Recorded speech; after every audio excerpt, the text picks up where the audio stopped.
Assalamualaikum warahmatullahi wabarakatuh. Selamat malam teman-teman dan ibu bapak sekalian. Di sini kami dari kelompok kelas RTID akan mempresentasikan hasil diskusi kami, yaitu perencanaan dan pengendalian produksi. Di sini kami beranggotakan Haben Gulma Sinaga dengan NIM akhir 10, Rifni Sylvia Yuniarsi dengan NIM 11, Ocha Cintia Siringo-Ringo dengan NIM 48, Ilham Primagandi dengan NIM 59, dan Angel Noviana Simbolon dengan NIM 107 atau 107. Yang pertama, profil dan strategi manufaktur. Pada objek penelitian kami, kali ini ialah Kedai Istimewa Sukapura yang berletak di persimpangan di daerah Beluis. UMKM ini memproduksi beberapa jenis produk seperti roti bakar, toast, dan burger. Pada lingkungan manufaktur, UMKM ini atau Kedai Istimewa Sukapura memiliki konsep make to order atau dibuat setelah ada pesanan, dengan tipe proses mass service atau repetitive manufacturing. Berikutnya, ini merupakan komponen perencanaan produksi. Yang pertama, di sini pada tabel dapat kita lihat tentang beberapa hari produksi.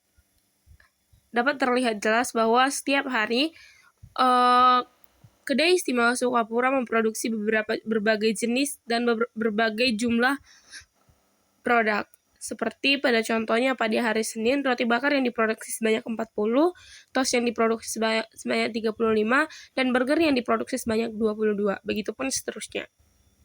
Sehingga terkumpul total untuk roti bakar dalam periode 1 minggu terkumpul sebanyak 312, toast 250, burger 180. Berikutnya akan dijelaskan oleh teman saya. Selanjutnya, kapasitas produksi dan penjualan. Yang pertama, rata-rata penjualan, kedai mampu memproduksi 40 porsi per hari. Yang kedua, waktu ramai. Penjual paling tinggi terjadi pada weekend, yaitu hari Sabtu dan Minggu. Yang ketiga, kemudian stok roti pernah habis lebih cepat dari biasanya karena tingginya permintaan. Kemudian next, proses produksi. Proses produksi adalah serangkaian tahapan atau metode yang digunakan untuk mengubah bahan mentah menjadi barang jadi. Yang pertama, sistem pembuatan. Menggunakan metode mode by order, yaitu roti akan dibuat ketika ada pesanan. Yang kedua, durasi pembuatan. Waktu yang dibutuhkan untuk menyiapkan satu produk ialah sekitar 5 hingga 10 menit. Yang ketiga, kendala teknis. Pada masa awal operasional, kendala utama yang dihadapi adalah pengaturan besar kecilnya api kompor untuk pemanggangan yang pas. Kemudian next, manajemen stok dan bahan baku. Frekuensi pembelian bahan baku dibeli setiap 2 hari sekali atau sekitar 3 kali dalam 1 minggu untuk menjaga kesegaran bahan baku. Kemudian manajemen limbah, melakukan kontrol terhadap stok roti agar tidak terlalu lama disimpan, mencegah roti terbuang karena basi atau kadaluarsa. Kemudian next, sumber daya manusia dan jam operasional. Jumlah karyawan operasional dijalankan oleh 2 orang. Kemudian yang kedua, pembagian tugas atau job desk terbagi menjadi 2 peran utama, yaitu 1 orang bertugas memanggang roti dan 1 orang bertugas meracik bahan dan topping. Yang ketiga, jam operasional. Kedai melayani pelangganan dari jam 16.00 sore hingga jam 00 malam. Kemudian next, analisis biaya dan harga jual. Analisis harga jual dan biaya operasional merupakan bagian penting dalam perencanaan usaha untuk menentukan tingkat keuntungan serta efisiensi penggunaan sumber daya harian. Di mana yang pertama, rentan harga. Harga jual roti bakar bervariasi mulai dari 12.000 hingga 15.000 tergantung varian. Yang kedua, biaya energi. Konsumsi bahan bakar gas rata-rata menghabiskan 1 tabung gas dalam 1 minggu. Yang ketiga, keunggulan kedai. Terdapat resep rahasia yang menjadi daya tarik pada rasa produk mereka. Kemudian next. Lalu kita masuk kepada tahap forecasting atau peramalan. Forecasting atau peramalan merupakan proses penggunaan data historis, tren pasar,